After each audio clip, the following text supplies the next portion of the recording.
University మంచి భవిష్యత్తు కోసం తెలుగు విద్యార్థులు ఇష్టపడే యూనివర్సిటీ. కాల్ 9059052378 9059052379.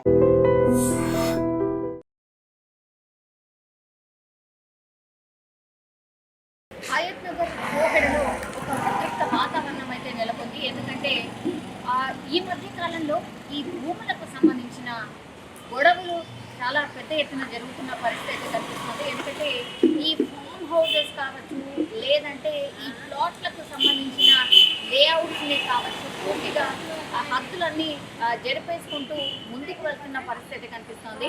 అయితే ఇక్కడ పర్టికులర్గా ఈ ఇన్సిడెంట్లో మాత్రం కోహెడలో ఒక ఫామ్ హౌస్కి సంబంధించిన యజమాని, ఆయన పేరు వచ్చేసి బాలరెడ్డి, సర్వే నెంబర్తో సహా ఇక్కడ ప్లాట్లు కొన్నటువంటి వాళ్ళు ఒకటే చెప్తున్నారు, ఇది కోహెడ సర్వే నెంబర్ 951, 952లో ఈ ప్లాట్ ఓనర్స్ ఎవరైతే ఉన్నారో ఈ ప్లాట్ ఓనర్సే ఇప్పుడు నేను చెప్పినట్టుగా ఈ బాలరెడ్డి ఆయన మీద కంప్లైంట్ చేసింది. ఎందుకంటే వీళ్ళ ప్లాట్లని ఆనుకొని ఆయన ఫామ్ హౌస్ కట్టుకున్నాడు.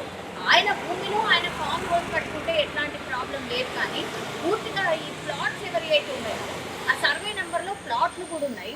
ఎప్పుడో గతంలో ఉన్నటువంటి ప్లాట్లని కబ్జా చేసే ప్రయత్నం చేసిండ్రు. 2013లో వీళ్ళందరూ కూడా ప్లాట్ ఓనర్స్ అప్పటి నుంచి కూడా ప్లాట్కి సంబంధించి వాళ్ళు అంటే అట్లా కొని వదిలేసిండ్రు అనమాట. ఇక అదే అదనుగా చూసుకున్నాడేమో ఈ బాలరెడ్డి రామరెడ్డి అనే వ్యక్తి పూర్తిగా కబ్జా చేసిండు వీళ్ళ ప్లాట్లని.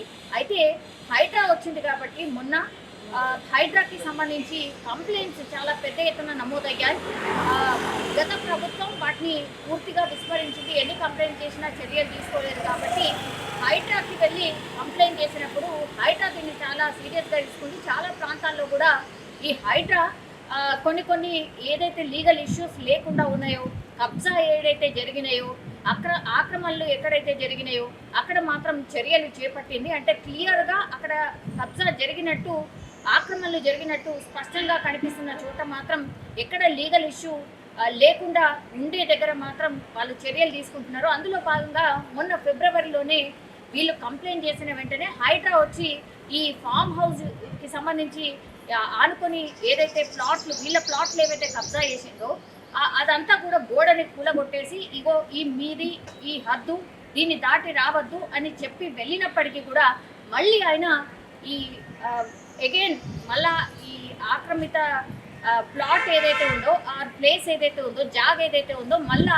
అక్కడి వరకు వచ్చి కొంచెం కంచె వేసే ప్రయత్నం చేసిందట. ఇంకా లాభం లేదనుకొని వీళ్ళు పోలీస్ కంప్లైంట్ కూడా ఇచ్చి మేము పొజిషన్లోకి వెళ్ళిపోతున్నాం కాబట్టి మీరు అతను మళ్ళా మా మీద దాడి చేసే అవకాశం ఉంది, దౌర్జన్యం చేసే అవకాశం ఉంది, పోలీస్ ప్రొటెక్షన్ మాకు ఇవ్వండి అని 3 రోజుల క్రితం పోలీస్ అఫీషియల్స్ దగ్గరికి వెళ్ళి హైడ్రా కూల్ చేసినటువంటి దగ్గరనే మళ్ళా కట్టిండు. సో మేము మా ప్లాట్ పొజిషన్ తీసుకోబోతున్నాం, మాకు సెక్యూరిటీ ఇవ్వండి అంటే పోలీసులు అక్కడికి వీళ్ళతో పాటు వెళ్ళినప్పటికీ కూడా జేసీబీతోని పూర్తిగా వాళ్ళ ప్లాట్ని సాఫ్ చేసుకునే ప్రయత్నం చేసేటప్పుడు ఈ కబ్జా చేసినటువంటి ఈ వ్యక్తి ఎవరైతే ఉన్నారో రాళ్ళు, అట్లాగే గొడ్డలి, కత్తులు ఇవన్నీ తీసుకొని ఈ ప్లాట్ ఓనర్లు ఎవరైతే పొజిషన్ తీసుకోవడానికి వెళ్ళిండ్రో వాళ్ళ మీద పూర్తిగా దాడి చేసే ప్రయత్నం చేసిండు. సో ఈ ప్లాట్ల ఓనర్ల మీదనే దాడి చేసే ప్రయత్నం చేసిండ్రు. కొంతమందికి అయితే గాయాలు కూడా అయినాయి, రక్తాలు కూడా గారినాయి. స్పష్టంగా మనం చూడొచ్చు. ఈ గొడ్డలు కావచ్చు అండ్ దాని తర్వాత తల్వార్లు కావచ్చు, అవన్నీ కూడా ఆ జాగలో పడి ఉన్నటువంటి పరిస్థితి. సో దీని మీద పోలీసులు అటు ఈ కబ్జా చేసినటువంటి వ్యక్తి నుంచి కావచ్చు, లేదంటే ప్లాట్కి సంబంధించిన ఓనర్లు కావచ్చు, వాళ్ళిద్దరి మధ్య గొడవ అవుతుంటే పూర్తిగా వాళ్ళని సపరేట్ చేసే ప్రయత్నం చేస్తున్నారు. అయినా సరే ఈ కబ్జా చేసినటువంటి వ్యక్తి మాత్రం పూర్తిగా దాడి చేయడానికే ప్రయత్నం చేస్తున్నాడు. అట్లాగే లేడీస్ అని కూడా చూడకుండా వాళ్ళ మీద కూడా దౌర్జన్యం చేసిన పరిస్థితి కనిపిస్తోంది.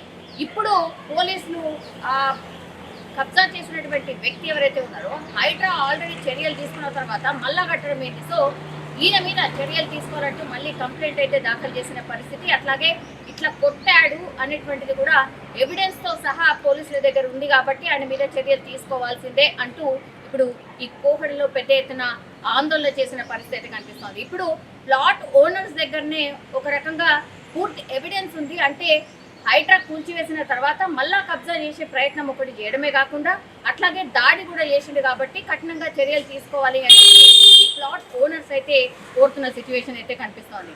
అట్లాగే చాలా ప్లేసెస్లో ఇట్లాంటివి ఉన్నాయి, వీటి మీద కూడా దృష్టి పెట్టాలి అంటూ కూడా చాలా మంది బాధితులు కోరుతున్నారు. ఒకటి అక్కడక్కడ అయితే ఇట్లాంటి బాధితులు ఎవరైతే ఉన్నారో వాళ్ళకి ఉపశమనమే. కొంతమంది అయితే అసలు వాళ్ళ ప్లాట్ల నుంచే రోడ్లు వేసుకున్నారు, లేదంటే వాళ్ళ జాగాలకు వెళ్ళడానికి రోడ్డు లేకుండానే చేసిన పరిస్థితి. అంటే కొన్ని కిలోమీటర్లు తిరిగి వెళ్తే కానీ వాళ్ళు రోడ్డుకి చేరుకోలేనటువంటి పరిస్థితి. సో అట్లాంటి వాటి మీద ముందుగా దృష్టి పెట్టినట్టు కనిపిస్తుంది హైడ్రా. సో మళ్ళీ ఇంకోసారి హైడ్రా కూర్చి వెళ్ళిపోయిన తర్వాత అగైన్ అక్కడ కట్టకుండా ఉండడానికి ఏదైనా చర్యలు తీసుకోండి, మళ్ళీ ఆ జాగాని ఆక్రమించుకోకుండా ఉండడానికి ఏదైనా చర్యలు తీసుకోండి అంటూ కూడా చాలా మంది అయితే కోరుతున్న సిచ్యువేషన్ అయితే కనిపిస్తోంది. నిజంగా ప్రస్తుతం ఉన్నటువంటి సమాజం దేనికి ప్రయారిటీ ఇస్తుంది? ఆర్థిక సంబంధాల చుట్టూ మాత్రమే తిరుగుతోంది. మళ్ళీ ఎన్నికలంగానే చాలా విరక్తి కలుగుతాం. మంచి అనిపిస్తుంది కదా, లేడీస్ కూడా ఛాలెంజింగ్ జాబ్స్ చేసినప్పుడు చాలా బాగుంటది. ట్రాఫిక్ అసిస్టెంట్స్ గా నియమించిన ట్రాన్స్జెండర్స్ అందరితో సాల్యూట్ చేయించుకుంటున్నారు. ఫుడ్ డెలివరీ ఇవ్వటానికి వెళ్ళినటువంటి డెలివరీ బాయ్ అనిల్ పై కళ్ళ ముందు పెళ్ళండి